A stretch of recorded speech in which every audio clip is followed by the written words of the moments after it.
പ്രഭാതത്തിൽ ആഹാരം തേടിപ്പോകുന്ന പക്ഷികൾ സായാഹ്ന വേളയിൽ അതിൻ്റെ കൂട്ടിലേക്ക് മടങ്ങി വരിക പതിവാണ്. നാം അതിന് പറയുന്നത് ചേക്കേറുക എന്ന് പറയും, അല്ലേ? പക്ഷി ചേക്കേറുക. എന്നാൽ ആ പക്ഷി നേരെ വന്ന് കൂട്ടിലേക്ക് കയറുകയല്ല. അത് പറന്ന് വന്ന് കൂട് കെട്ടിയിരിക്കുന്ന വൃക്ഷത്തിൻ്റെ ഏതെങ്കിലും ഒരു ശാഖയിൽ അല്പനേരം ശാന്തമായിരിക്കും. എന്നിട്ട് ചിറക് ഇങ്ങനെ അകറ്റി പിടിച്ച് ശരീരത്തോട് ചേർത്ത് ഇങ്ങനെ ആഞ്ഞടിക്കും. കണ്ടിട്ടുണ്ടോ? ഇല്ലെങ്കിൽ കോഴി കൂട്ടിക്കയറുന്നതിന് മുമ്പ് നോക്കണം. കോഴി കൂട്ടിക്കയറുന്നതിന് മുമ്പേ അല്ലെങ്കിൽ കോഴിക്കൂടിന മണ്ടയ്ക്കോ അല്ലെങ്കിൽ ഏതെങ്കിലും ഒരു ചാഞ്ഞ വൃക്ഷത്തിൻ്റെ ശിഖരത്തിലോ അതിങ്ങനെ. എന്തിനാ ഈ പക്ഷി ചിറക് ഇങ്ങനെ ആഞ്ഞടിക്കുന്നത്? ദൈവത്തെ മഹത്വപ്പെടുത്തുകയാണോ? എക്സർസൈസ് ചെയ്യാണോ? എന്തിനായിരിക്കും? നിങ്ങളുടെ ഇരിപ്പ് കണ്ടിട്ട് നിങ്ങൾ കോഴിയെ കണ്ടില്ല, കോഴിക്കൂടി കണ്ടിട്ടാത്ത ലക്ഷണത്തിലായിരിക്കുന്നത്. എന്തിനായിരിക്കും? പകൽക്കാലത്തെ നീണ്ട യാത്രാവേളയിൽ തങ്ങളുടെ ശരീരത്ത് പറ്റിപ്പഴിച്ചതായ അഴുക്കുകൾ, പൊടിമാലിന്യങ്ങൾ, അതുമായി ചേക്കേറുവാൻ ഈ പക്ഷി തയ്യാറാകുന്നില്ല. നമ്മുടെ ജീവിതത്തിലെ അഴുക്കുകൾ, പൊടിമാലിന്യങ്ങൾ തട്ടിക്കളയുവാൻ ദൈവം തമ്പുരാൻ നമുക്ക് തന്നിരിക്കുന്നതായ സുവർണ അവസരങ്ങളാണ് ഈ ഭദ്രാസന കൺവെൻഷൻ. 2024 കഴിഞ്ഞു, 2025 കയറുവാൻ ആയുസ്സും ആരോഗ്യം തന്നതായിരിക്കണം ദൈവത്തിന് നന്ദി പറഞ്ഞ് നമ്മുടെ ജീവിതത്തിലെ എല്ലാ അഴുക്കുകളും പൊടിമാലിന്യങ്ങളും തട്ടിക്കളയണം. ഈ പക്ഷി തൻ്റെ കൊക്ക് ഉപയോഗിച്ച് തൂവലുകളെല്ലാം ഇങ്ങനെ ഒതുക്കും. തലമുടിക്കുന്ന പോലെ നല്ലപോലെ ഒതുക്കും. ചില തൂവലുകൾ ഒതുങ്ങാതെ ഇത് എഴുന്നേറ്റ് നിൽക്കും. എഴുന്നേറ്റ് നിൽക്കുന്ന തൂവൽ എന്തോ ചെയ്യും? എന്തേലും കൊത്തിപ്പറിച്ചുകൾ. എനിക്ക് എൻ്റെ ശരീരത്തിൽ ഒതുങ്ങാത്ത തൂവൽ എനിക്ക് വേണ്ട. നമ്മുടെ ആത്മീയ ജീവിതത്തിൽ ചില ഒതുക്കലുകളുണ്ടാകും. നമ്മുടെ മുൻകോപം, നിർബന്ധ ബുദ്ധി, പിടിവാശി, ഇതൊക്കെ ഒന്ന് ഒതുക്കി കൊടുത്തി ഒതുങ്ങാത്തതൊന്ന് പറിച്ചു കളയുന്നതിൻ്റെ വേദനയൊന്ന് സഹായിച്ച് 2025 നമ്മുടെ ഒരു ഉണർവിൻ്റെ കാലഘട്ടമായി തീരും എന്നുള്ളതിന് യാതൊരു സംശയമില്ല. അതിന് നമ്മുടെ കൺവെൻഷൻ കേൾവി സഹായിക്കട്ടെ എന്ന് ഞാൻ ആത്മാർത്ഥമായി പ്രാർത്ഥിക്കുന്നു. എൻ്റെ ഹൃദയത്തിൽ പ്രകാശിപ്പിക്കപ്പെട്ടതായ ഒരു വേദഭാഗം, ഇന്നിവിടെ വേദഭാഗം നല്ലപോലെ വായിച്ചും. ഉൽപ്പത്തി പുസ്തകം 22-ാം അധ്യായത്തിൻ്റെ 1 മുതൽ 14 വരെയുള്ള വാക്യം. ഞാൻ തിരഞ്ഞെടുക്കുന്ന ആ തീം ഗോഡ് പ്ലീസിങ് വർഷിപ്പ്, ദൈവപ്രസാദകരമായ ആരാധന എന്നുള്ളതാണ്. നമുക്ക് അബ്രഹാമിൻ്റെ ആരാധന റോൾ മോഡലായി എടുക്കാനായിട്ട് സാധിക്കും. അതുകൊണ്ടാണ് ഞാൻ പ്രത്യേകിച്ച് ഈ വേദഭാഗം തിരഞ്ഞെടുത്തത്. ഉപ്പുകടലിൻ്റെ തീരത്തുള്ളതായ ഊര്, ഇന്നത്തെ ഇറാഖിലുള്ളതായ ഒരു കൊച്ച് അൺനോൺ പ്ലേസ്, പുറലോകം അറിയപ്പെടാത്തതായ ഒരു സ്ഥലമാണ് ഊര്. ആ ഊരിൽ നിന്ന് 75-ാമത്തെ വയസ്സിൽ സ്വർഗത്തിലെ ദൈവം അബ്രഹാമിനെ വിളിച്ച് വേർതിരിച്ചു. എന്തിനു വേണ്ടിയാണ് വിളിച്ച് വേർതിരിച്ചത്? അബ്രഹാമിനെ പറ്റി ദൈവത്തിന് വലിയൊരു സ്വപ്നമുണ്ടായിരുന്നു. ഇന്ന് ഇത് വചനം കേട്ടിരിക്കുന്ന എന്നെയും നിങ്ങളെയും നമ്മളെ എല്ലാവരെ പറ്റിയും ദൈവത്തിന് ഓരോ സ്വപ്നമുണ്ട്. ആ സ്വപ്നം സാക്ഷാത്കരിക്കപ്പെടുന്നില്ല എങ്കിൽ അത് ദൈവത്തിന് വേദനയാണ്. എന്തുവായിരുന്നു ദൈവത്തിന് അബ്രഹാമിനെ പറ്റിയുള്ള സ്വപ്നം? അബ്രഹാം ബഹുജാതികൾക്ക് അനുഗ്രഹമായി തീരണം, ഒരു ചാനൽ ഓഫ് ബ്ലെസ്സിങ് ആയി തീരണം. നമ്മളെല്ലാവരും മറ്റുള്ളവർക്ക് അനുഗ്രഹമായി തീരണമെന്ന് ദൈവം നമ്മളെ പറ്റി പ്രതീക്ഷിക്കും. ആ സ്വപ്നത്തോടുകൂടി ദൈവം തമ്പുരാൻ അബ്രഹാമിനെ സ്കൂൾ ഓഫ് ഫെയ്ത്ത്, വിശ്വാസ സ്കൂളിൽ ചേർത്തു. 7 പരീക്ഷ അബ്രഹാമിന് ദൈവം ഇട്ടു. ഉൽപ്പത്തി പുസ്തകം 12-ാം അധ്യായത്തിൻ്റെ 12-ാം അധ്യായം മുതൽ 22-ാം അധ്യായം വരെ 7 പരീക്ഷ ഇട്ടത്. എന്തിനാ പരീക്ഷ ഇടുന്നത്? സ്കൂളിൽ എന്തിനാ പരീക്ഷ ഇടുന്നത്? പരീക്ഷ എഴുതിയിട്ടുണ്ടോ? എന്തിനാ പരീക്ഷ ഇടുന്നത്? ഉറക്കം പറ. എത്രമാത്രം പഠിച്ചു എന്നറിയണമെങ്കിൽ പരീക്ഷ ഇടണം. 2, അടുത്ത ക്ലാസ്സിലേക്ക് പ്രൊമോഷൻ യോഗ്യനാണോ എന്നറിയണമെങ്കിൽ പരീക്ഷ ഇടണം. 7 പരീക്ഷ. Family test, famine test, flock test, fellowship test, fortune test, flush test, faith test. അതെനിക്ക് വിവരിക്കാനായിട്ട് സമയമല്ല, നമ്മളത് പഠിക്കണം. നമ്മളെല്ലാവരും അഭിമുഖീകരിക്കുന്ന 7 പരീക്ഷ. അതിൽ ഏറ്റവും കട്ടിയായ പരീക്ഷയായിരുന്നു 22-ാം അധ്യായത്തിൽ പറയുന്നതായ faith test. Higher the grade, higher the test. അത് നമുക്കറിയാം. നമ്മൾ ക്ലാസ്സുകൾ മുകളിലേക്ക് കയറും തോറും പരീക്ഷയുടെ കട്ടി കൂടിയിരിക്കുക. ദൈവം തമ്പുരാൻ അബ്രഹാമിനെ ആരാധനയ്ക്കൊരു ടെസ്റ്റ് കൊടുക്കുക. 7 പരീക്ഷയിൽ 2 പരീക്ഷയിൽ അബ്രഹാം തോറ്റുപോയി. തോറ്റിട്ടും ദൈവം തമ്പുരാൻ അബ്രഹാമിനെ വിട്ടില്ല. നമ്മൾ പലപ്പോഴും തോറ്റവരെ വീട്ടിൽ മർത്തോമാ സഭ വൈദിക സെലക്ഷന് ഇൻ്റർവ്യൂ ചെയ്യുമ്പോൾ അല്ലെങ്കിൽ ടെസ്റ്റ് കൊടുക്കുമ്പോൾ 2 പ്രാവശ്യം തോറ്റാൽ പിന്നെ എടുക്കില്ല. ഇപ്പം അതൊന്നുകൂടെ കൂട്ടിയെന്ന് തോന്നുന്നല്ലേ, 3 പക്ഷെ തമ്പുരാൻ വിടുന്നില്ല. തമ്പുരാൻ്റെ സ്വപ്നത്തിൻ്റെ ആ സാക്ഷാത്കാരത്തിനെ പറ്റിയുള്ള കൊതി കൊണ്ട് പിന്നെയും അവസരം വിടുക. 2 പ്രാവശ്യം തോറ്റിട്ടും പിന്നെയും തമ്പുരാൻ കൊടുത്തു 7 ടെസ്റ്റ്. അതുകൊണ്ട് ആ ആരാധനയുടെ ടെസ്റ്റ് ഇന്ന് നമ്മൾ ഓടിച്ച് ഒന്ന് ധ്യാനിക്കാനായിട്ട് പോവുകയാണ്. സമയത്തിൻ്റെ പരിധിക്കുള്ളിൽ നമുക്ക് നിർത്താനായിട്ട് സാധിക്കും. ആരെങ്കിലും ആ വേറെ ഭാഗം ഒന്ന് വായിച്ചു തരണം. മൈക്ക് മുന്നേ വെച്ച് കൊയറിലെ കുഞ്ഞുങ്ങൾ ആരെങ്കിലും വായിച്ചു തന്നാൽ അത് വളരെ ഉപകാരമായിരിക്കും. ഉൽപ്പത്തി പുസ്തകം 22-ന്റെ 1 വായിച്ചാട്ടെ.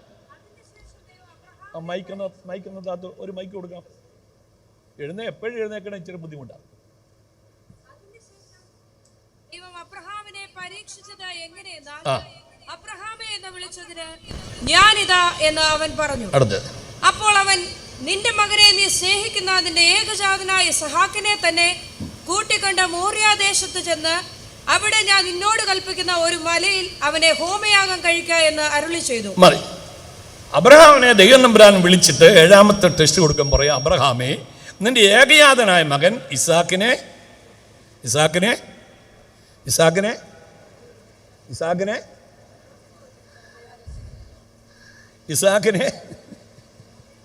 അല്ല, അതിനിടയ്ക്കൊരു കൊച്ചു വാക്ക് കിടപ്പുണ്ട്, അത് പറയിപ്പിക്കാൻ പറഞ്ഞു. ഇസ്ഹാക്കിനെ തന്നെ.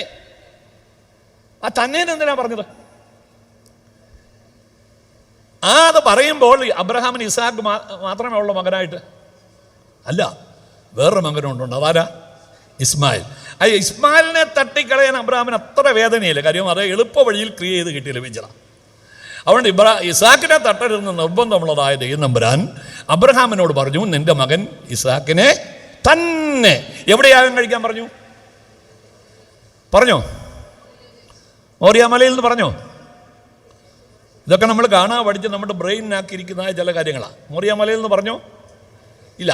മോറിയാദേശത്ത് അവിടെ ഞാൻ നിന്നെ കാണിപ്പാനിരിക്കുന്ന ഒരു മലയിൽ യാഗം കഴിക്കാം. അപ്പോൾ അവിടെ എത്ര മലയുണ്ട്? 1-ലധികം മലയുണ്ട്. അപ്പോൾ ഏത് മലയാണെന്നുള്ള അബ്രഹാമിന് അറിയാൻ വയ്യ. അവിടെ ചെല്ലുമ്പോൾ മാത്രമേ അബ്രഹാമിന് അറിയാൻ സാധിക്കുകയുള്ളൂ. അതുകൊണ്ട് ദൈവം പറഞ്ഞു, ഞാൻ മോറിയാദേശത്ത് എന്ന് നീ നിന്റെ മകനെ യാഗം കഴിക്കാൻ. 2-ാമത്തെ വാക്യം വായിച്ചേ. കഴുതയ്ക്ക് കോപ്പിട്ട് കെട്ടി ബാല്യക്കാരിൽ 2 പേരെയും തന്റെ മകൻ ഇസ്ഹാക്കിനെ കൂട്ടി ഹോമയാഗത്തിന് വിറക് കീറി എടുത്തുകൊണ്ട് പുറപ്പെട്ടു.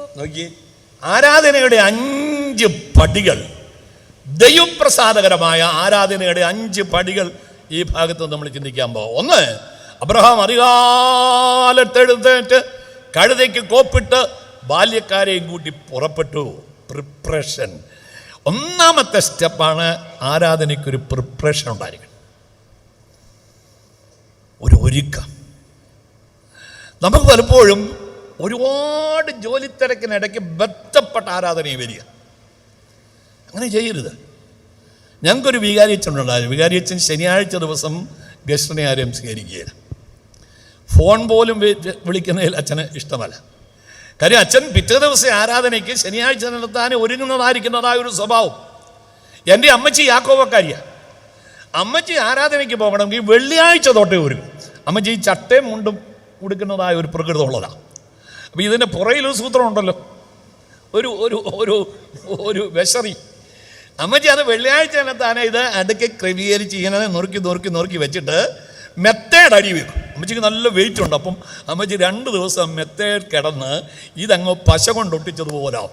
പിന്നെ ഇത് ഉടുത്തുകൊണ്ട് നടക്കുന്ന കണ്ട എന്തോ ഒരു രസമെന്നറിയാമോ. ഞാൻ എൻ്റെ ഭാര്യയുടെ കാല് പിടിച്ച് പറഞ്ഞടി, നീ ചട്ടയും കൊണ്ടുവന്ന് കൊടുക്കടി, എനിക്കൊന്നത് കാണാൻ വലിയ കൊതിയാണ്. ശനിയാഴ്ച ദിവസം അമ്മച്ചി ഈ കുർബാനക്രമത്തിലെ ഇത് ആരാധനക്രമത്തിലെ മുഴുവൻ അങ്ങ് ചൊല്ലുക, പ്രിയമുള്ളവരെ, ഞാൻ ചോദിക്കട്ടെ, നമുക്കൊരു ഒരുക്കമുണ്ടോ? ഇനി കൺവെൻഷൻ വന്നപ്പോൾ നമ്മൾ ഒരുങ്ങിയാണ് വന്ന് ആരാധനയ്ക്ക് പോകുമ്പോൾ ഒരുക്കമാണോ? ദൈവപ്രസാദകരമായ ആരാധനയുടെ ഒന്നാമത്തെ സ്റ്റെപ്പ് എന്താ നമ്മളെ? ഒരുക്കം, അല്ലെങ്കിൽ പ്രിപ്പറേഷൻ. കണ്ടേ, വായിച്ചാട്ട് 4-ഉം 5-ഉം വാക്യം. 3-ാം ദിവസം അബ്രഹാം നോക്കി ദൂരത്ത് നിന്ന് ആ സ്ഥലം കണ്ടു. അബ്രഹാം ബാല്യക്കാരോട്, നിങ്ങൾ കഴുതയുമായി ഇവിടെ ഇരിപ്പീൻ. ഒരു മിനിറ്റ് നിന്ന് നമ്മളെ. 3-ാം ദിവസം അബ്രഹാം ദൂരത്ത് നിന്ന് ആ മല കണ്ടു. ഏത് മലയാ? പിന്നെ ഒലിവ് മല എന്ന് പറയാ. ഏത് മലയാ? യാഗം അർപ്പിക്കാനായിട്ട് ദൈവം പറഞ്ഞ മല ദൂരത്ത് നിന്ന് കണ്ടു. മോറിയ എന്ന് പറയുന്നത് 5 മലകളാൽ ചുറ്റപ്പെട്ട സ്ഥലം. അവിടെ പോയിട്ടുള്ളവർക്കറിയാം. ഈ താമരപ്പൂ നിൽക്കുന്നത് പോലെ തൊട്ടടുത്ത് 5 കൊച്ചുമലകൾ. ആ മലയുടെ പേര് ഞാനൊന്ന് പറയാം. ഒലിവ് മല, കാൽവറി മല, സിയോൻ മല, മോറിയ മല, താബോർ മല. ഈ 5 മലകളുടെ കൂട്ടത്തിൽ ഏറ്റവും ഉയരം കൂടിയ മലയാണ് കാൽവറി. അപ്പം ദൂരത്ത് നിന്ന് കാണുന്ന മല ഏതാ? നിങ്ങളോട് എൻ്റെ കൂടെ വാ. ഉയരമുള്ള മല അതേതാണ്? കാൽവറി. അബ്രഹാം ഇസ്ഹാക്കിനെ യാഗം കഴിച്ചത് കാൽവറിയിലാണെന്ന് ബഹുഭൂരിപക്ഷം തിയോളജിയൻസും പറയുകയാണ്. പോട്ടെ, അബ്രഹാം ദൂരത്ത് നിന്ന് മല കണ്ടു. ബാല്യക്കാരോട് പറഞ്ഞു, നിങ്ങൾ കഴുതയുമായി ഇവിടെ നിൽപ്പീൻ, ഞാനും ബാലനും അത്രത്തോളം ചെന്ന് യാഗമർപ്പിച്ചിട്ട് മടങ്ങി വരാം. സെപ്പറേഷൻ. ആരാധനയ്ക്ക് യോഗ്യമല്ലാത്തതിനെ, ആരാധനാ സ്ഥലത്ത് അടുപ്പിക്കാൻ കൊള്ളാത്തതിനെ എല്ലാം ഒന്ന് അകറ്റി നിർത്തി ആരാധിക്കുന്നതാണ് ദൈവപ്രസാദകരമായ ആരാധന. കാൽവറി ദർശനം കണ്ടതായിരിക്കുന്ന അബ്രഹാം പറഞ്ഞു, നിങ്ങൾ ഇവിടെ നില്ല്, ആരാധനാ സ്ഥലത്തേക്ക് നിങ്ങൾ കടന്നു വരണ്ട. പ്രിയമുള്ളവരെ, ആ ഒരു വേർപാടിൻ്റെ അനുഭവം നമുക്കുണ്ടോ? എന്താണ് വേർപാടെന്ന് പറയുന്നത് സഭ മാർഗിയല്ല. വേർപാട് ദൈവത്തോട് അടുക്കുവാൻ തടസ്സമായിരിക്കുന്ന എല്ലാത്തിനോടും നാം വിട പറയുന്നതിനാണ് വേർപാട് എന്ന് പറയുന്നത്. ജീവിതത്തിൻ്റെ ഒരു വിശുദ്ധി. യേശു കർത്താവ് പറഞ്ഞു, ഞാൻ വിശുദ്ധനായിരിക്കുന്നത് പോലെ നിങ്ങളും വിശുദ്ധരായിരിപ്പീൻ. കർത്താവേ, എൻ്റെ അശുദ്ധിയെ കളഞ്ഞ് വിശുദ്ധിയോടുകൂടി ആരാധിക്കുവാനുള്ള കൃപ എനിക്ക് തരണമേ. നമുക്ക് ആത്മാർത്ഥമായി പ്രാർത്ഥിക്കാം. ആരാധനയ്ക്കൊരു പ്രിപ്പറേഷൻ ആവശ്യമുണ്ട്, ആരാധനയ്ക്കൊരു സെപ്പറേഷൻ ആവശ്യമുണ്ട്. വായിച്ചാട്ട് അതിൻ്റെ 6-ാമത്തെ വാക്യം. അബ്രഹാം ഹോമയാഗത്തിനുള്ള വിറക് എടുത്ത് തന്റെ മകനായ ഇസ്ഹാക്കിന്റെ ചുമലിൽ വെച്ച് തീയും കത്തിയും താൻ എടുത്ത് ഇരുവരും ഒന്നിച്ചു നടന്നു. ഇരുവരും നടന്നെന്ന് പറഞ്ഞാൽ പറയായിരുന്നു. എന്തിനാ ഒന്നിച്ചെന്ന് പറഞ്ഞത്? ഒന്നിച്ചെന്ന് എന്തിനാ പറഞ്ഞത്? കാരണം എന്നറിയാമോ? അത് ആരാധനയുടെ 3-ാമത്തെ വ്യവസ്ഥയാണ്. ഒരുമ, ഐക്യത. So we need a cooperation. ദൈവപ്രസാദകരമായിരിക്കുന്ന ആരാധന എനിക്ക് ഒരു കോപ്പറേഷൻ ആവശ്യമുണ്ട്. നമുക്ക് പറ്റിക്കുന്ന ഏറ്റവും വലിയ കുഴപ്പം ഭിന്നിപ്പിൻ്റെ ശിഥിലീകരിക്കപ്പെട്ട മനോഭാവത്തോടുകൂടി ആരാധിക്കാൻ യാതൊരു മടിയുമില്ലാത്തവരായി തീർന്നു മർത്തോമ്മക്കാർ. റാന്നിക്കടുത്ത് നെല്ലിക്കമെന്ന് എന്ന് പറയുന്ന സ്ഥലത്തൊരു വലിയ കൺവെൻഷനുണ്ട്. ഇപ്പോഴും ആ കൺവെൻഷൻ നടക്കുന്നത്, പന്തലിട്ട് നടത്തുന്ന ഒരു കൺവെൻഷൻ. എന്നെ ആ കൺവെൻഷന് വിളിക്കാനായി ഒരിക്കൽ വിളിച്ചു. ആ സ്റ്റേജിൽ 2 പേര്, അങ്ങേയറ്റത്തും 2 50 വയസ്സിന് മേളിലുള്ള 2 പേര് തോളത്ത് ദമ്പാറ് വെച്ച് ഇങ്ങനെ അടിച്ചു കൊടുക്കുക. ജനങ്ങൾ കസേര, അന്ന് ആ കാലഘട്ടത്തിൽ കസേരയും ബെഞ്ചൊന്നും ഇല്ലായിരുന്നു, തറയില്ലാതിരിക്കുന്നത്, ഇങ്ങനെ സ്പ്രിങ്ങിലിരിക്കുക ആൾക്കാർ. എന്തൊരു സന്തോഷമെന്നറിയാമോ?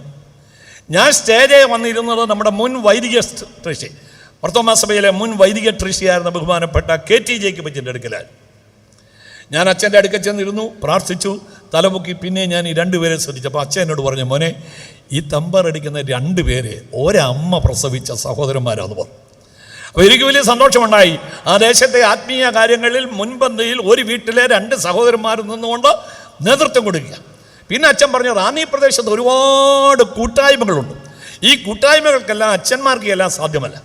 അതുകൊണ്ട് ഈ കൂട്ടായ്മ സംഘടിപ്പിക്കുന്നതും നേതൃത്വം കൊടുക്കുന്നതും പ്രസംഗിക്കുന്നതും ആശീർവാദം പറയുകയും ചെയ്യുന്നത് ഈ 2 സഹോദരന്മാരെന്ന് പറഞ്ഞു. അപ്പോൾ എനിക്ക് അവരോട് ഭയങ്കര ബഹുമാനമുണ്ടായി.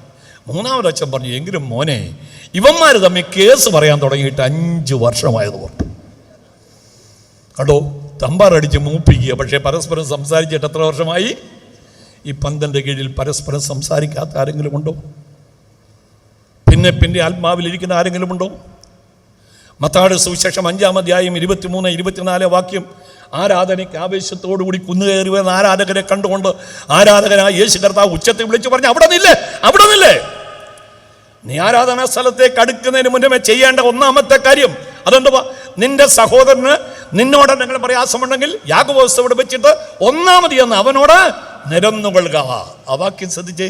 നിന്റെ സഹോദരൻ നിന്നോട് എന്തെങ്കിലും പ്രയാസമുണ്ടെങ്കിൽ, അതിനകത്ത് ആരാ തെറ്റിയതാരാ?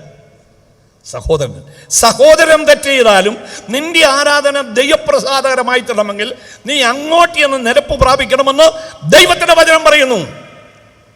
എന്നോട് ക്ഷമയോദിക്കട്ടെ, ഞാൻ ക്ഷമിക്കാമെന്ന് പറയുന്നത് പാപമാണ്. അങ്ങനെയാണെങ്കിൽ 2025 അടൂർ ഭദ്രാസനത്തിന്റെ ഉണർവ് വർഷമായി തീരാൻ പോകുകയാണ്. അങ്ങനെ തീരണമെങ്കിൽ മനഃപൂർവം ഒന്ന് ക്ഷമിക്കാമോ? ക്ഷമ കൊടുക്കാമോ? ഒരു സോറി പറയാമോ? നിങ്ങളുടെ മനസ്സാക്ഷിയുടെ മുമ്പിൽ ഇപ്പോൾ ദൈവാത്മാവ് കൊണ്ട് നിർത്തിയിരിക്കുന്ന ആ വ്യക്തിയെ നോക്കി കർത്താവിനോട് പറ, നീ എനിക്ക് തരുന്ന അടുത്ത അവസരം ഈ സഹോദരനോട്, സഹോദരിയോട്, ഈ പട്ടക്കാരനോട്, ഈ സുവിശേഷകനോട് ഞാൻ നിരന്നുകൊള്ളാമെന്ന് പറ. വലിയ ഉണർവുണ്ടാകും. ദൈവപ്രസാദകരമായ ആരാധനയ്ക്ക് 1 പ്രിപ്പറേഷൻ ആവശ്യമുണ്ട്. പിന്നെന്താ നമ്മളെ? സെപ്പറേഷൻ ആവശ്യമുണ്ട്. 3 കോപ്പറേഷൻ ആവശ്യമുണ്ട്. താഴോട്ട് വായിക്കുക അതിന്റെ 10-ാമത്തെ വാക്യം. പിന്നെ അബ്രഹാം കൈനീട്ടി തന്റെ മകനെ അറുക്കേണ്ടതിന് കത്തിയെടുത്തു. മലയാളത്തിൽ കത്തിയെടുത്തുന്ന, ചില പരിഭാഷയിൽ കത്തി ഓങ്ങിയെന്ന്. കത്തി ഓങ്ങിയത് അഭിനയമല്ലായിരുന്നു. നമ്മളായിരുന്നെങ്കിൽ വെട്ടുമടാ എന്ന് പറഞ്ഞ് ഇങ്ങനെ കുലുക്കുകയുള്ളൂ. പക്ഷെ അബ്രഹാം അക്ഷരികമായി വെട്ടുമെന്ന് ആർക്കറിയാമായിരുന്നു? ദൈവത്തിന് അറിയാമായിരുന്നു. അതുകൊണ്ടാണ് ചാടിക്കേറി പറഞ്ഞത്, അബ്രഹാമേ ബാലന്റെ മേൽ കൈവെക്കരുത്. ഈ നിയോഗം കൊടുക്കുമ്പോൾ അതിൻ്റെ 22-ാം അധ്യായത്തിൻ്റെ 1-ാമത്തെ വാക്യത്തിൽ നിയോഗം കൊടുക്കുമ്പോൾ അബ്രഹാമിനെ എത്ര പ്രാവശ്യം വിളിച്ചു? ഒരൊറ്റ പ്രാവശ്യമേ വിളിച്ചുള്ളൂ, അല്ലേ? എന്നാൽ കത്തി ഓങ്ങുമ്പോൾ ചാടിക്കറി ദൈവം തമ്പുരാൻ പറഞ്ഞു, അബ്രഹാമേ ബാലന്റെ മേൽ കൈവെക്കരുത്. വെട്ടുമെന്ന് കർത്താവിനും അറിയാമായിരുന്നു. എന്തുകൊണ്ടാണ് വെട്ടിയത്?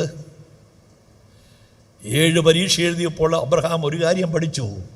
ദൈവത്തിൻ്റെ നിയോഗവും ദൈവത്തിൻ്റെ വാഗ്ദത്വവും തമ്മിൽ കോൺട്രഡിക്റ്റ് ചെയ്യല.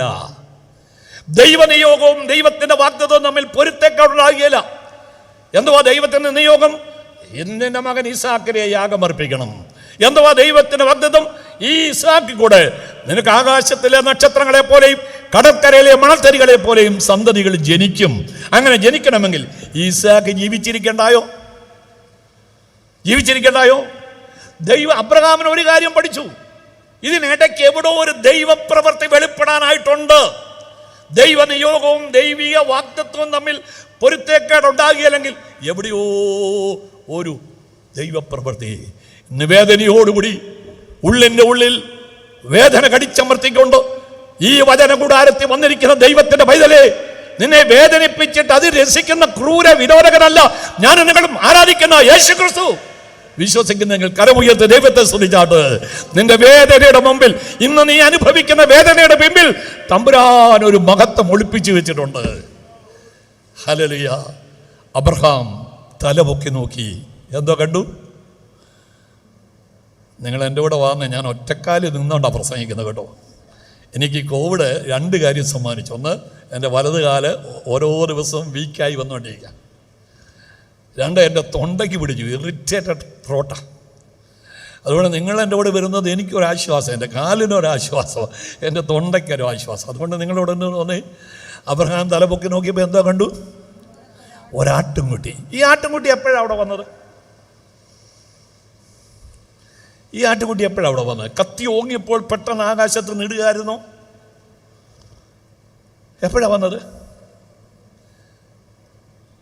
ഈ മല കയറുമ്പോൾ പിതാവിനോടും മകൻ ഹൃദയഭേദകമായ ഒരു ചോദ്യം ചോദിച്ചു, അല്ലേ? എന്തുവാ ചോദ്യം? അപ്പാ, യാഗത്തിനുള്ള കത്തിയുണ്ട്, വിറകുണ്ട്, അടുത്തെന്തുവാ? യാഗ വസ്തു എവിടെ? അബ്രഹാം പിതാവ് എന്തോ പറഞ്ഞു? നിങ്ങൾ ഓർക്കണം, ചങ്ക് തകരുന്നതായ ഒരു ചോദ്യമാണ്.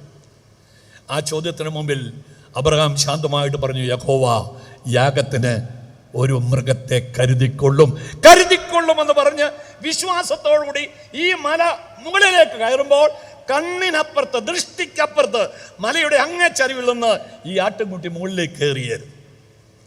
അബ്രഹാം ഒരു സ്റ്റെപ്പ് വെക്കുമ്പോൾ ആട്ടിൻകുട്ടി 2 സ്റ്റെപ്പ് വെക്കുക. യാഗപീഠത്തിൽ വിശ്വാസത്തിന്റെ സ്റ്റെപ്പ് വെച്ച് ഒരുമയോടുകൂടി മകന്റെ കൈക്ക് പിടിച്ചുകൊണ്ട് യാഗപീഠത്തിന്റെ അടുത്ത് എത്തിയതായിരിക്കുന്നതായ അബ്രഹാം അവിടെ എത്തുന്നതിന് മുന്നമേ ആട്ടിൻകുട്ടി അവിടെ എത്തിച്ചേർന്നു. Praise the Lord. അബ്രഹാം ആട്ടിൻകുട്ടിയെ യാഗം കളിച്ചു. അപ്പം ആരാധനയുടെ 4ാമത്തെ വ്യവസ്ഥയാണ് അഡോറേഷൻ, അർപ്പണം. പ്രിപ്പറേഷൻ, പറ, നിങ്ങളെല്ലാം എന്നോട് ഇങ്ങനെ പിണങ്ങിയിരിക്കുന്ന പോലെ ഇരിക്കുക. Preparation, separation, corporation, adoration. ആരാധന എന്ന് പറയുന്ന ആർജിക്കലല്ല, ആരാധന എന്ന് പറയുന്ന അർപ്പണമാണ്. ഇന്ന് അനേകരും ആരാധനയെ വികലമാക്കുന്നതായ ഒരു കാലഘട്ടത്തിലാണ്. എന്തെല്ലാം നമ്മൾ ഈ മീഡിയയിൽ കൂടെ കേൾക്കുന്നുണ്ട്. നെവർ ട്രൈ ടു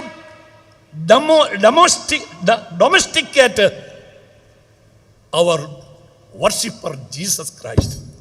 ഞാൻ നിങ്ങളും ആരാധിക്കുന്നതായ ആരാധകനെ ഒരിക്കൽ പോലും ഒരു പെറ്റായി, ഒരു വളർത്തുമൃഗമായി കാണരുത്. നമ്മുടെ താളത്തിനൊപ്പിച്ച്, ഞാൻ സ്കൂളിൽ പഠിച്ചുകൊണ്ടിരിക്കുമ്പോൾ ഡാൻസ് സിസ്റ്റമാറ്റിക്കായിട്ട് പഠിച്ചതാണ്. നല്ലപോലെ പഠിക്കുമ്പോൾ ആ ടീച്ചറിൻ്റെ കൈയുടെ താളത്തിനനുസരിച്ച് സ്റ്റെപ്പുകൾ വെച്ചില്ല എങ്കിൽ പൊരിഞ്ഞ ചീത്ത വിളി ഉണ്ടാകും. എന്ന് പറഞ്ഞ പോലെ നമ്മുടെ താളത്തിനനുസരിച്ച് സ്റ്റെപ്പ് വെക്കേണ്ടതായ ഒരു ഓമന മൃഗമല്ല യേശു ക്രിസ്തു. Try to be a domestic. ഞാനും നിങ്ങളും ഒരു ഓമന മൃഗമായി ദൈവത്തിന്റെ കരങ്ങളിൽ, ദൈവത്തിന്റെ താളത്തിനനുസരിച്ച്, ദൈവത്തിന്റെ ഹിതത്തിനനുസരിച്ച് താളം ചവിട്ടുന്നതായിരിക്കുന്നതായ ഒരു ഡൊമസ്റ്റിക്കേറ്റ് ആകണം ഞാൻ നിങ്ങളും. Praise the Lord. നമുക്ക് അർപ്പിക്കാനായിട്ട് എന്തുകൊണ്ട്?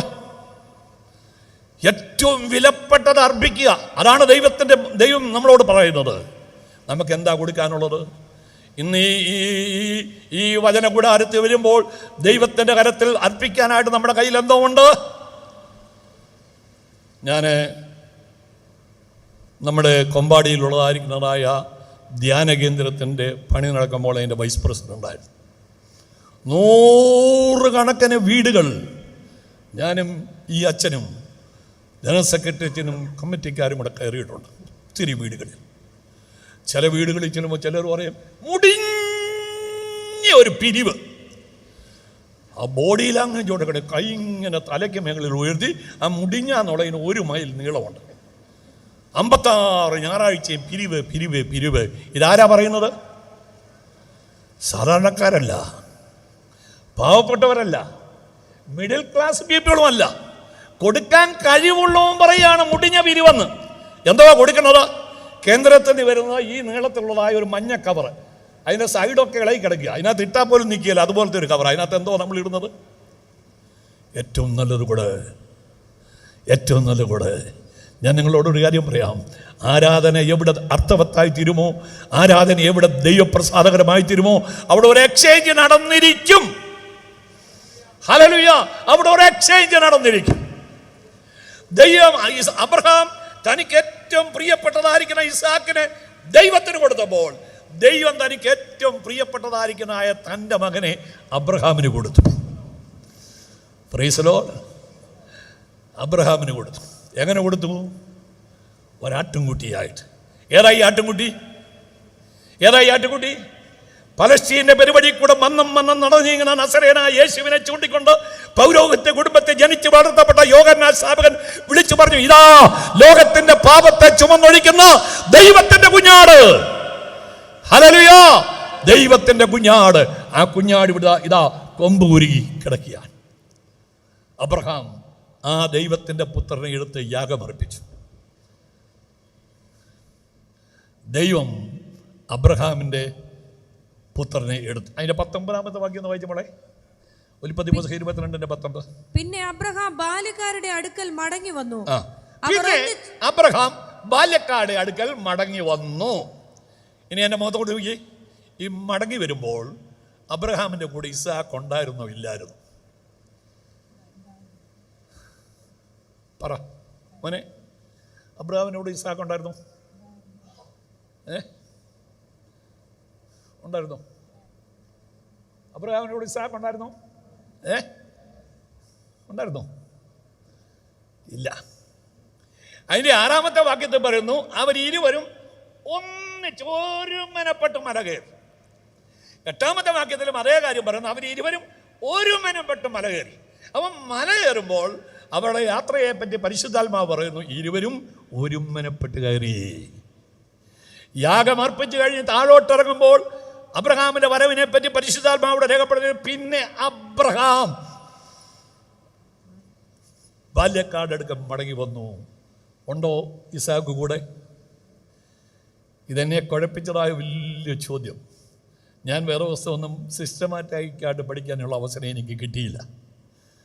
ഒരു സൺഡേ സ്കൂൾ പോലും പഠിക്കാനുള്ള ഭാഗ്യം ലഭിച്ചില്ല. ഒരു ബൈബിൾ കോളേജ് പഠിക്കാനുള്ള ഭാഗ്യം ലഭിച്ചില്ല. ഞാൻ ജനിക്കുന്നതിന് മുൻപ് എൻ്റെ അപ്പൻ കമ്മ്യൂണിസ്റ്റുകാരനായതാണ്. 1946 കമ്മ്യൂണിസ്റ്റുകാരനായി. എനിക്ക് സാക്ഷ്യം പറയാനുള്ള അവസരമില്ല. പണ്ട് എന്നെ ഈശോ തിരുമേനി സ്റ്റേജിൽ കൊണ്ടുവന്ന് എൻ്റെ സാക്ഷ്യം പറയിപ്പിച്ചിട്ടുണ്ട്. ഞാൻ ജനിക്കുന്നതിന് മുന്നേ എൻ്റെ പിതാവ് കമ്മ്യൂണിസ്റ്റുകാരനായി. കമ്മ്യൂണിസ്റ്റുകാരൻ്റെ മകനായി ഞാൻ ജനിച്ചു വളർത്തപ്പെട്ടു. കമ്മ്യൂണിസ്റ്റിൻ്റെ ആദർശത്തിൽ മുന്നോട്ട് പോയതുകൊണ്ട് എനിക്ക് സൺഡേ സ്കൂളിൽ പഠിക്കാനോ അങ്ങനെ വേദപുസ്തകമായി പഠിക്കാനായിട്ടൊന്നും ഭാഗ്യം ലഭിച്ചില്ല. എന്നാൽ ഞാൻ ഇന്ന് കർത്താവിൻ്റെ സാക്ഷിയായി നിൽക്കാൻ കാരണം എൻ്റെ സഭയാണ്. എൻ്റെ സഭയിലെ അഭിയന്ന മെത്രാപ്പൊലീത്ത തിരുമേനിമാരും പട്ടക്കാരും സുവിശേഷകരും വിശ്വാസങ്ങളും കൂടെ തന്ന് കൂട്ടായി തന്നതായിരിക്കുന്ന വലിയ പ്രോത്സാഹനത്തിൻ്റെ ഫലമായിട്ടാണ് ഞാൻ ഇന്ന് ഈ പുസ്തകവുമായി നിങ്ങളുടെ നടുവിൽ നിൽക്കുന്നത്. ഹല്ലേലൂയ. അപ്പോൾ എനിക്കറിയാൻ വയ്യാത്തതെല്ലാം അച്ഛന്മാരോട് ഞാൻ ചോദിക്കും, സുവിശേഷകരോട് ചോദിക്കും, ഈ ബൈബിൾ കോളേജിലെ അധ്യാപകരോടൊക്കെ ചോദിക്കും. ഞാൻ ചോദിച്ചു, ഇതിനകത്ത് ഈ ഇസാക്ക് ഉണ്ടായിരുന്നു ഇല്ലാരും? ചിലർ പറയാം, അല്ലാതെ എവിടെ പോനാ, എന്ത് ഇസാക്ക്? തൃപ്തിയായ ഒരു മറുപടി എനിക്ക് കിട്ടിയില്ല. ഒരിക്കൽ ഞാൻ അമേരിക്കയ്ക്ക് പോകുമ്പോൾ ലണ്ടനിൽ നിന്ന് ഹീത്രൂ എയർപോർട്ടിൽ നിന്ന് പ്ലെയിൻ പറന്നുയർന്നപ്പോൾ എൻ്റെ തൊട്ടടുത്ത സീറ്റിൽ ഒരു തൊപ്പിക്കാരൻ ഈ പുറയിൽ ഈ പപ്പടവും പോലെ ഒട്ടിച്ചതായ ഒരാൾ വന്നിരുന്നു. അതാരാന്നറിയാമോ? ഒരു യഹൂദ റബിയായിരുന്നു. ഞാൻ അദ്ദേഹത്തുമായിട്ട് പറഞ്ഞു, ദൈവം തമ്പുരാനെ, നിങ്ങൾ ഓർക്കണം, വേദപുസ്തകം പഠിക്കുമ്പോൾ ഹീബ്രുവും ഗ്രീക്കും കൂടെ ഒന്ന് പഠിച്ചാൽ നമ്മൾ അടങ്ങിയിരിക്കുകയല്ല, തുള്ളിച്ചാടും. ഇതൊന്നുപോന്നറിയോ, ഭയങ്കര നിധിയാണ്. എൻ്റെ ജീവിതത്തിൽ ഒരുപാട് സംശയങ്ങൾക്ക് പരിഹാരം കിട്ടിയതായ ഒരു യാത്രയായിരുന്നു അത്. ഞാൻ അദ്ദേഹത്തോട് ചോദിച്ചു, മക്കൾ അപ്പം ചോദിച്ചാൽ ഇവിടെ നിങ്ങളിങ്ങനെ മക്കൾ അപ്പം ചോദിച്ചാൽ കല്ല് കൊടുക്കുമോ? പിന്നെ മുട്ട ചോദിച്ചാൽ പാമ്പല്ല, മുട്ട ചോദിച്ചാൽ തേളിനെ കൊടുക്കുമോ? പിന്നെ മീൻ ചോദിച്ചാൽ ഈ കല്ലും അപ്പവും തമ്മിലുള്ള ബന്ധം എന്തുവാ? ഈ മുട്ടയും തേളും തമ്മിലുള്ള ബന്ധം എന്തുവാ? മീനും പാമ്പും തമ്മിലുള്ള ബന്ധം എന്തുവാ? ഞാൻ ചോദിച്ചവരെല്ലാം പറഞ്ഞു എന്തോ ബന്ധം. അത് അന്നേരത്തെ ഒരു ഒഴുക്കിനങ്ങ് പറഞ്ഞു പോയതാന്ന് പറഞ്ഞു. ഞാൻ ഈ റബിയോട് ചോദിച്ചു, റബി ഇതിനകത്ത് എന്തുവാ ബന്ധം? അപ്പം റബി എന്നോട് പറയാണ്, സായാഹ്ന വേളയിൽ യഹൂദ സ്ത്രീകൾ തങ്ങളുടെ കൊച്ചു കുഞ്ഞുങ്ങളുടെ കൈക്ക് പിടിച്ചുകൊണ്ട് ഈ ഗലീലാക്കടപ്പുറത്തോട് നടക്കും. അപ്പോൾ ഈ ഗലീലാക്കടപ്പുറത്ത് നല്ല കല്ല്, വെള്ളാരം കല്ല്, നമ്മുടെ വട്ടയപ്പം പോലെ വട്ടത്തിലുള്ളതായ ചില കല്ലുകളുണ്ട്. ഈ കല്ല് കാണുമ്പോൾ ഈ കൊച്ചു കുഞ്ഞു പറയും, തൻ്റെ അപ്പം, മമ്മി തൻ്റെ അപ്പം, എനിക്ക് അപ്പം വേണമെന്ന് പറയും. പക്ഷെ അത് അപ്പമല്ല, കല്ലാണെന്ന് ആർക്കറിയാം? എന്തേലും ഒന്ന് പറയുന്നത് ആർക്കറിയാം? അമ്മയ്ക്കറിയാം. ഈ കടൽപ്പുറത്ത് ഒരു സൈസ് തേളുണ്ട്. തേള് ഇര പിടിക്കാനായിട്ട് ഇങ്ങനെ ചുരുണ്ടിരിക്കുന്നത് കണ്ടാൽ ഇത് വലിയ താറാമുട്ട ഇരിക്കുന്ന പോലെ തോന്നും. അപ്പോൾ ഇത് കാണുന്നതായ കൊച്ചു കുഞ്ഞു പറയും, മമ്മി തേണ്ട മുട്ടയിരിക്കുന്നു, എനിക്ക് ആ മുട്ട വേണം. പക്ഷേ അത് മുട്ടയല്ല, അപകടകാരിയായ തേളാണെന്ന് ആർക്കറിയാം? അമ്മയ്ക്കറിയാം. ഈ കൈതയുടെ ഇടയ്ക്ക് ഒരു പാമ്പ് ഇങ്ങനെ പോകും. ആ പാമ്പിൻ്റെ തല കണ്ടാൽ മീനെ പോലിരിക്കും, വാല് കണ്ടാൽ പാമ്പിനെ പോലിരിക്കും. ഇത് കാണുമ്പോൾ കുഞ്ഞു പറയും, മമ്മി തേണ്ട കരയ്ക്കൂടെ മീൻ പോകുന്ന എനിക്ക് പിടിച്ചു തരാൻ പറയും. പക്ഷേ അത് അപകടകാരിയായ പാമ്പാണെന്നറിയാം. ഞാൻ അദ്ദേഹത്തോട് ഈ ചോദ്യം ചോദിച്ചു, അബ്രഹാം ആരാധന കഴിഞ്ഞ് മടങ്ങി വരുമ്പോൾ അബ്രഹാമിനോട് ഇസാക്ക് ഉണ്ടായിരുന്നു, അപ്പോൾ അദ്ദേഹം പറഞ്ഞു അങ്ങനെ ഇല്ലായിരുന്നു. യഹൂദ റബിമാരുടെ പഠിക്കൽ അനുസരിച്ച് അബ്രഹാം ആരാധന കഴിഞ്ഞ് ആട് വന്ന വഴിയെ, ആട് കയറി വന്നതായ വഴിയെ താഴോട്ട് ഇറങ്ങിപ്പോയി മൽക്കിസദേക്കിൻ്റെ പാഠശാലയിൽ പോയി ചേർന്നെന്ന് പറഞ്ഞു. ഇപ്പോഴത്തെ എൻ്റെ വിശ്വാസം അതാണ് ശരിയെന്ന. പ്രിയമുള്ളവരെ, പിന്നെ അബ്രഹാമിനെ ഇസാക്കിനെ നമ്മൾ കാണുന്നത് റബേക്കായുമായിട്ടുള്ള സന്ധിപ്പിലാണ് കാണുന്നത്. പ്രിയമുള്ളവരെ, അബ്രഹാമിൻ്റെ കൂടെ അന്നേരം ഇസാക്ക് ഇല്ലായിരുന്നു. അഞ്ചാമത്തെ പോയിന്റ്, ആരാധനയുടെ ക്ലൈമാക്സിൽ അബ്രഹാം വിളിച്ചു പറയുന്നതായ ഒരു വാചകമുണ്ട്, യഹോവേ ഈരേ. പ്രൊക്ലമേഷൻ ദൈവപ്രസാദകരമായ ആരാധനയുടെ അഞ്ചാമത്തെ പടിയാണ് പ്രൊക്ലമേഷൻ, സാക്ഷ്യപ്രഖ്യാപനം. നമ്മുടെ ആരാധന കഴിയുമ്പോൾ ഒരു സാക്ഷ്യത്തോടുകൂടി മടങ്ങിപ്പോകണം. ആരാധന നമ്മളെ ബൂസ്റ്റ് ചെയ്ത് നമ്മൾ ചെല്ലുന്നതായിരിക്കുന്ന സ്ഥലങ്ങളിൽ ഈ സാക്ഷ്യത്തിൻ്റെ വക്താക്കളായി, പ്രഘോഷകരായി തീരുവാൻ ദൈവം നമ്മളെ കുറിച്ച് ആഗ്രഹിക്കുക. അബ്രഹാം പറഞ്ഞു, യഹോവ ഈരേ. നമുക്കിന്ന് സാക്ഷ്യം പറയാമോ? ഇന്ന് നമുക്ക് സാക്ഷ്യമാവുന്നില്ല. കൺവെൻഷൻ പന്തലൊന്നും സാക്ഷ്യമാവില്ല. എല്ലാ മാസവും 1-ാം ഞായറാഴ്ച ഞങ്ങളുടെ പള്ളിയിൽ ആരാധന മധ്യേ സാക്ഷിയോഗം ഉണ്ടായി. അതൊക്കെ ഇപ്പം നിർത്തി, അതൊന്നും ഇപ്പോൾ ആവശ്യമില്ല, അതൊക്കെ ടൈം വേസ്റ്റാണെന്ന് പറയാം. പക്ഷേ ആരാധന അർത്ഥവത്തായി തീരണമെങ്കിൽ അവിടെ ഒരു സാക്ഷ്യം നടത്തണം.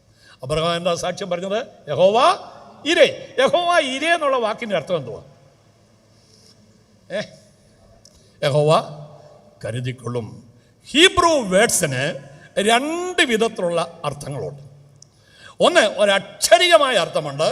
2, ജീവിതത്തിൻ്റെ അനുഭവത്തോട് ചേർന്ന് ഒരാത്മീയ അർത്ഥമുണ്ട്. 2 വാക്യം പെട്ടെന്ന് വായിച്ചു നോക്കി, നമുക്കത് തെളിയിക്കാനായിട്ട് പോവുക. 2 വാക്ക്. 1 ശമൂവേൽ 7-ാം അധ്യായത്തിൻ്റെ 12-ാമത്തെ വാക്യം പെട്ടെന്ന് ഒന്ന് വായിച്ചാട്ടെ. 1 ശമൂവേൽ 7:12. ഇസ്രായേലിയർ മിസ്പായിൽ നിന്ന് പുറപ്പെട്ട് ഫെലിസ്ത്യരെ പിന്തുടർന്നു.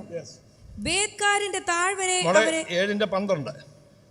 പിന്നെ ശമൂവേൽ ഒരു കല്ലെടുത്ത് മിസ്പായിക്കും ഷേനിനും മധ്യേ നാട്ടി, ഇത്രത്തോളം യഹോവ നമ്മെ സഹായിച്ചു എന്ന് പറഞ്ഞ് അതിന് ഏബെനേസർ എന്ന പേരിട്ടു. ഹല്ലേലൂയ. ഏബെനേസർ എന്നുള്ള വാക്കിന്റെ അർത്ഥം എന്തുവാ? ഇത്രത്തോളം യഹോവ നമ്മെ. അത് ജീവിതത്തിന്റെ അനുഭവത്തോട് ചേർന്നുള്ള ഒരു അർത്ഥമാണ്. എന്നാൽ അതിന്റെ അക്ഷരികമായ അർത്ഥം ലിഫ്റ്റഡ് റോക്ക്, ഉയർത്തപ്പെട്ട പാറയെ, യേശുക്രിസ്തുവിനെയാണ് അത് കാണിക്കുന്നത്. 2, ഉൽപ്പത്തി പുസ്തകം 25-ാം അധ്യായത്തിന് 26-ാമത്തെ വാക്യം. ഉൽപ്പത്തി 25:26 പെട്ടെന്ന്. പിന്നെ അവന്റെ സഹോദരൻ പുറത്തു വന്നു, അവന്റെ കൈ ഏശാവിന്റെ കുതികാൽ പിടിച്ചിരുന്നു, അവന് യാക്കോബ് എന്ന പേരിട്ടു. യാക്കോബ് എന്നുള്ള വാക്കിന്റെ അർത്ഥം എന്തുവാ? ഉപായി, ചതിയൻ. അത് അവന്റെ ജീവിതത്തോടനുബന്ധിച്ച് കിടന്നായിരിക്കനായ പേരാണ് ചതിവൻ. ചെന്നിടത്തെല്ലാം ചതിവ് കാണിച്ചു. ആദ്യം ചതിച്ചത് ആര്യ? സഹോദരനെ ചതിച്ചു, പിന്നെ അപ്പനെ ചതിച്ചു, പിന്നെ അമ്മായിയപ്പനെ ചതിച്ചു. പിന്നെ ഈ ചതിയൻ്റെ അമ്മായിപ്പൻ ഭയങ്കര ചതിയനായിരുന്നു, ഒരു ബെഡാ ചതിയനായിരുന്നു ഈ അമ്മായിപ്പൻ. അമ്മായിപ്പൻ ഒരിക്കൽ പറഞ്ഞു, നമ്മൾ തമ്മിൽ വേർപിരിയാൻ പിരിയുമ്പോൾ ഒരു കാര്യം ചെയ്യണം, നീ വരയും മറുകുള്ളതിനെ നീ എടുത്തു, ഇതൊന്നും ഇല്ലാത്തതിനെ ഞാൻ എടുക്കാം. അപ്പോൾ യാക്കോബ് നോക്കിയപ്പോൾ മുഴുവൻ ആടുകളും വരയും പുള്ളിയൊന്നും ഇല്ലാത്തതാണ്. അപ്പോൾ യാക്കോബ് ഒരു വെറ്ററിനറി സയൻറ്റിസ്റ്റ് ആയിരുന്നെന്നാണ് എനിക്ക് തോന്നുന്നത്. യാക്കോബ് എന്തെന്നറിയാമോ? ഈ ആടുകളെ ഇണ ചേരുന്നത് വെള്ളം കുടിക്കാൻ വരുമ്പോഴാണ്. അപ്പോൾ യാക്കോബ് ബദാമിൻ്റെ കൊമ്പെടുത്ത് അതേൽ വരയിട്ട് പുള്ളിയും വരയൊക്കെ ഇട്ടു, എന്നിട്ട് വെള്ളത്തിനകത്തിടും. ആട് വെള്ളം കുടിക്കുമ്പോൾ വെള്ളം ചലിക്കും. അപ്പോൾ ഇത് നല്ല വരയും പുള്ളിയാട് തോന്നും. അപ്പോൾ ഉണ്ടാകുന്നതായ കുഞ്ഞുങ്ങൾക്ക് വരയും കുഞ്ഞുങ്ങളാണ്. പിന്നെ ഉണ്ടായത് മുഴുവൻ വരയും പുള്ളിയുള്ള കുഞ്ഞുങ്ങളാണ്. നോക്കിയേ, ശാസ്ത്രീയമായി സയൻറ്റിഫിക്കായിട്ട് ഉരിയാടപ്രാണികളായ ആടിനെ വരെ ചതിച്ചവനായിവൻ. അതുകൊണ്ടാണ് പറഞ്ഞത് അവൻ ചതിയനാണ്. എന്നാൽ ആ യാക്കോബ് എന്നുള്ള വാക്കിൻ്റെ അക്ഷരാർത്ഥം അവിടെ കിടപ്പുണ്ട്. ആ വാക്യം ഒന്നുകൂടെ വായിച്ച്. ഉൽപ്പത്തി 26:25. എൻ്റെ വാക്ക് വളരെ സമയം തീരുക. എന്നോട് അച്ഛൻ പറഞ്ഞു 8:20. അതിൻ്റെ വാക്യം വായിച്ചേ. പിന്നെ അവന്റെ സഹോദരൻ പുറത്തു വന്ന് അവന്റെ കാൽ ഏശാവിന്റെ കുതികാൽ പിടിച്ചിരുന്നു, അവന് യാക്കോബ് എന്ന പേരിട്ടു. മലയാളത്തിൽ അത്രയേ ഉള്ളൂ, യാക്കോബ് എന്ന പേരിട്ട്. ഇംഗ്ലീഷിലെന്ന് അറിയാമോ? So his name was called Jacob. അതുകൊണ്ട് അവർ യാക്കോബ് എന്ന് പേരിട്ട്. ഏതുകൊണ്ട്? കുതികാല് പിടിച്ചോണ്ട്. അപ്പോൾ യാക്കോബ് എന്നുള്ള വാക്കിൻ്റെ ജീവനാനുഭവത്തോട് ചേർന്നുള്ള വാക്കാണ്, അർത്ഥമാണ് ചതിയൻ, അക്ഷരാർത്ഥം കുതികാല് പിടിക്കുന്നവൻ എന്ന് പറഞ്ഞ പോലെ യഹോവ ഇരേ എന്നുള്ള വാക്കിന് രണ്ടർത്ഥമുണ്ട്. ഒന്ന്, യഹോവ കരുതും. അപ്പനോട് മകൻ ചോദിച്ച ചോദ്യത്തിന് യഹോവ കരുതിക്കൊള്ളുമെന്നുള്ളതിൻ്റെ ഗ്രീക്ക് വാക്കാണ് യഹോവ ഇരേ. യഹോവ കരുതും. 75-ാമത്തെ വയസ്സിൽ ഒന്നും കാണാതെ ഊരിൻ്റെ പ്രദേശത്ത് നിന്ന് സാറായുടെ കൈക്കും പിടിച്ചുകൊണ്ട് ദൈവം കാണിപ്പാനിരിക്കുന്ന ദേശത്തേക്ക് പുറപ്പെട്ടതായിരിക്കുന്നതായ അബ്രഹാം തൻ്റെ യാത്രാമധ്യേ അനവധി പ്രയാസങ്ങളും പ്രതികൂലങ്ങളും പട്ടിണികളും എതിർപ്പുകളും മത്സരവും ജീവൻ കൊടുക്കേണ്ട സാഹചര്യം വരെ വന്നു. അങ്ങനെയുള്ളതായിരിക്കുന്ന സാഹചര്യങ്ങളിലൊക്കെയും ദൈവം അത്ഭുതകരമായി വിടിവിച്ച് ആരാധനയുടെ ക്ലൈമാക്സിൽ കൊണ്ടെത്തിയതായിരിക്കുന്ന അബ്രഹാം പുറകോട്ട് പിന്തിരിഞ്ഞു നോക്കി ഉറക്കെ വിളിച്ചു പറഞ്ഞു, യഹോവ ഇരേ. കഴിഞ്ഞ കാലങ്ങളിൽ എൻ്റെ പട്ടിണി മാറ്റി, എൻ്റെ ഞെരുക്കം മാറ്റി, എൻ്റെ വേദന മാറ്റി, എൻ്റെ കഷ്ടതയിൽ എന്നെ സഹായിച്ച് ഇന്ന് വരെ കൊണ്ട് നടത്തിയതായ യഹോവ ഇരേ, കരുതുന്നവൻ.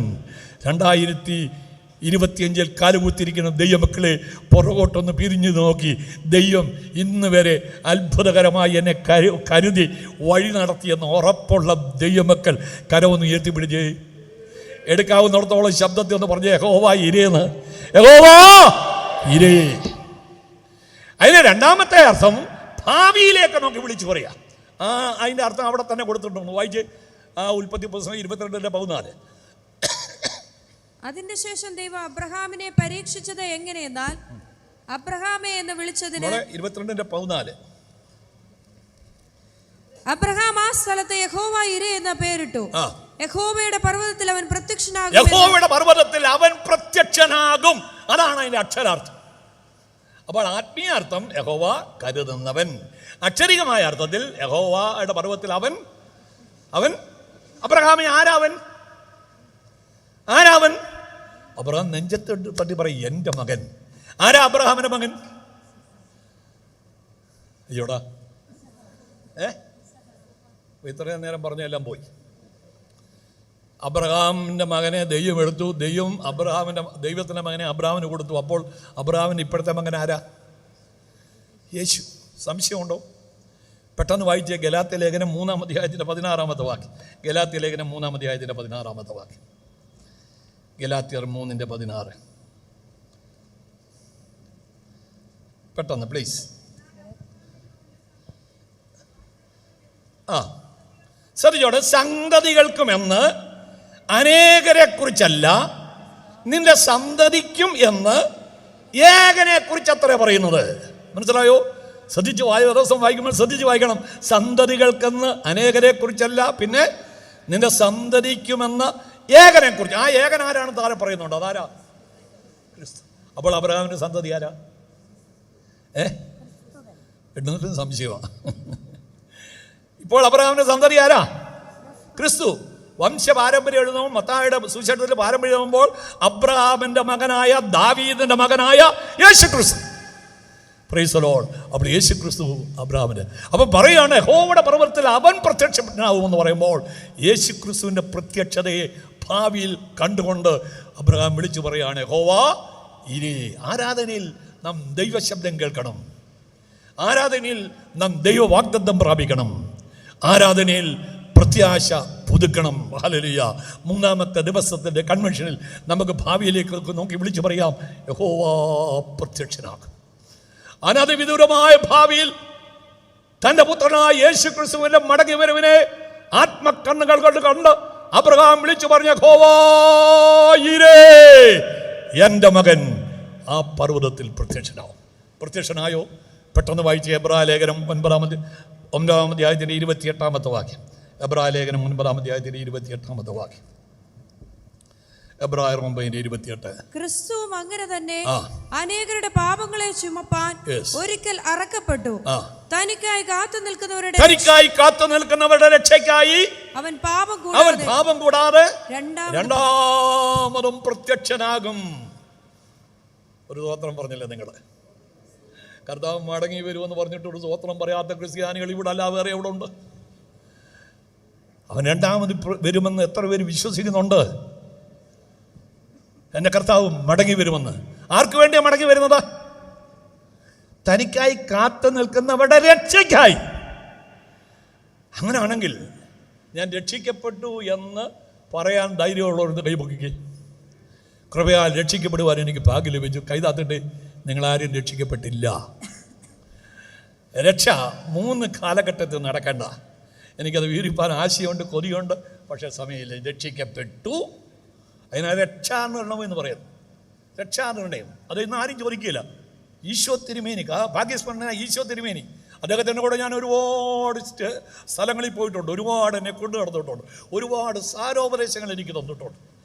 അദ്ദേഹം പന്തലിൽ ചോദിക്കും, രക്ഷാനിർണയം പ്രാപിച്ചിട്ടുണ്ടോ? അതിനേക്കാൾ ഏറ്റവും വലിയ എന്താ അറിയാമോ, നല്ല മനോഹരമായ ആഹാരം കഴിച്ച് പ്രാർത്ഥിക്കാനായിട്ട് എല്ലാവരെയും വിളിച്ച് ചോദിച്ചിട്ട് ഒരു രക്ഷയുടെ ദൂത് കൊടുത്തിട്ട് പറയും, അപ്പച്ചൻ രക്ഷാനിർണയം പ്രാപിച്ചിട്ടുണ്ടോ, അമ്മച്ചൻ രക്ഷാനിർണയം പ്രാപിച്ചിട്ടുണ്ടോ? നല്ല ആഹാരം കഴിച്ചു ചോദിക്കുക, രക്ഷാനിർണയം പ്രാപിച്ചിട്ടുണ്ടോ? അങ്ങനെ ചോദിക്കുന്നതായ ഒരു കാലഘട്ടം ഉണ്ടായിരുന്നു. പക്ഷേ ഇപ്പം ആരും അത് ചോദിക്കുന്നില്ല. അവൻ രക്ഷിക്കപ്പെട്ടു, പിന്നെ രക്ഷിക്കപ്പെട്ട് കൊണ്ടിരിക്കുന്നു. ഓരോ ദിവസവും നമ്മൾ രക്ഷിക്കപ്പെട്ടുകൊണ്ടിരിക്കണം. ഫിലിപ്പിയ ലേഖനം 4-ാം അധ്യായത്തിന്റെ 12-ാമത്തെ വാക്യത്തിൽ പറയുന്നു, രക്ഷയ്ക്കായി നിങ്ങൾ പ്രവർത്തിപ്പിൻ. ആദ്യത്തെ രക്ഷയ്ക്ക് നമ്മൾ പ്രവർത്തിക്കേണ്ടത് നമുക്ക് വരെ യേശു ക്രിസ്തു പ്രവർത്തിച്ചു. പക്ഷെങ്കിൽ അനുദിന രക്ഷയ്ക്ക് നമ്മൾ പ്രവർത്തിക്കണം. അതെന്താണെന്ന് ചോദിച്ചാൽ നമ്മുടെ വിശുദ്ധീകരണം. ഞാനിപ്പോൾ ഈ വെള്ള ഉടുപ്പിട്ട് പ്രസംഗിക്കുക, പക്ഷെ നാളെ എനിക്ക് ചൂളക്കുന്ന് കൺവെൻഷനിൽ ഈ ഉടുപ്പിട്ട് പ്രസംഗിക്കാൻ സാധ്യമല്ല. കാരണം അറിയാമോ, ഇതിപ്പോൾ നല്ലപോലെ വേർത്തു ഒരു ദുർഗന്ധം മണക്കുന്നുണ്ട്. അങ്ങനെ വേർത്തു ദുർഗന്ധം മണക്കുന്നു എന്ന് പറഞ്ഞ് ഞാൻ ഇത് കൊണ്ടുപോയി കത്തിച്ച് കളയുന്നില്ല. കത്തിച്ച് കളയുന്നു എന്തെയും പിന്നെയും അലക്കി തേച്ച് ഇടുക. അതിനാണ് വിശുദ്ധീകരണം. രക്ഷിക്കപ്പെട്ട് കൊണ്ടിരിക്കുക. നമ്മുടെ ആരാധനയുടെ ക്ലൈമാക്സിൽ, ലിറ്റർജിക്കലി ഹൈ പോയിന്റിൽ നമുക്കൊരു ഒരു ഒരു പ്രാർത്ഥനയുണ്ട്, അനുതാപ പ്രാർത്ഥന, അല്ലെങ്കിൽ കുമ്പസാര പ്രാർത്ഥന എന്ന് പറയല്ലേ. എത്ര അർത്ഥവത്താണെന്നറിയാമോ? പക്ഷെ ആ പ്രാർത്ഥന കണ്ണ് തുറന്ന് തത്ത പറയുന്ന പോലെ പറയുന്ന ആൾക്കാരുണ്ട്. ചിലർ അച്ഛൻ്റെ മുന്നേ കയറി പറയും. അപ്പോൾ ആൾക്കാരും വിചാരിക്കും ഇവൻ്റെ പുറകെ അച്ഛൻ ചൊല്ലുമെന്ന് പറയും.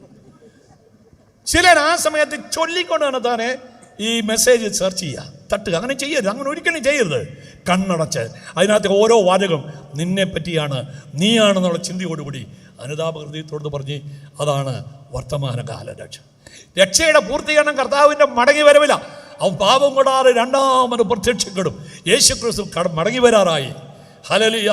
ശാസ്ത്രവും ചരിത്രവും വേദപുസ്തകവും നിരത്തിവെച്ച് ആധികാരികമായി അത് പറയുവാൻ എനിക്ക് അറിയാൻ, ഞാൻ പഠിച്ചിട്ടുണ്ട്, കൊതിയുണ്ട്, പക്ഷേ സമയമില്ല. എൻ്റെ കർത്താവ് മടങ്ങി വരാറായി. ഒരുങ്ങിയിട്ടുണ്ടോ? ഒരുങ്ങിയിട്ടുണ്ടോ? മണവാളിനെ എതിരേൽപ്പാൻ എത്ര കന്യകുമാർ പുറപ്പെട്ടു? 10 പേര്. എത്ര പേര് വിളക്കെടുത്തു? 10 പേര് വിളക്കെടുത്തു? 10 പേര് വിളക്കെടുത്തു.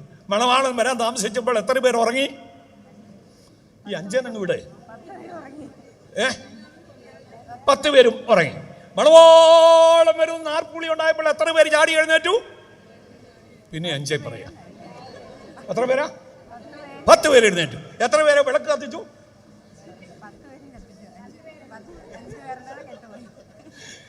ഇവർക്ക് 5-നകത്ത് ഏതാണ്ട് കുഴപ്പമുണ്ട്. എത്ര പേര് വിളക്ക് കത്തിച്ചു? 10 പേര് വിളക്ക് കത്തി. എന്താ പറ്റി? 5 പേരുടെ വിളക്ക് കെട്ടുപോയി. 5 പേരുടെ വിളക്ക്. കാരണം എന്തുവാ? 10 പേരും കാത്തിരുന്നു, പക്ഷെ ഒരുങ്ങിയത് 5 പേരേ ഉള്ളൂ. ഈ പന്തലിരിക്കുന്ന ആൾക്കാരോട് ഞാൻ ചോദിച്ചോട്ടോ, നിങ്ങൾ ഒരുങ്ങി കാത്തിരിക്കുകയാണോ? തലകളെ വിടക്കാം, പ്രാർത്ഥിക്കാം.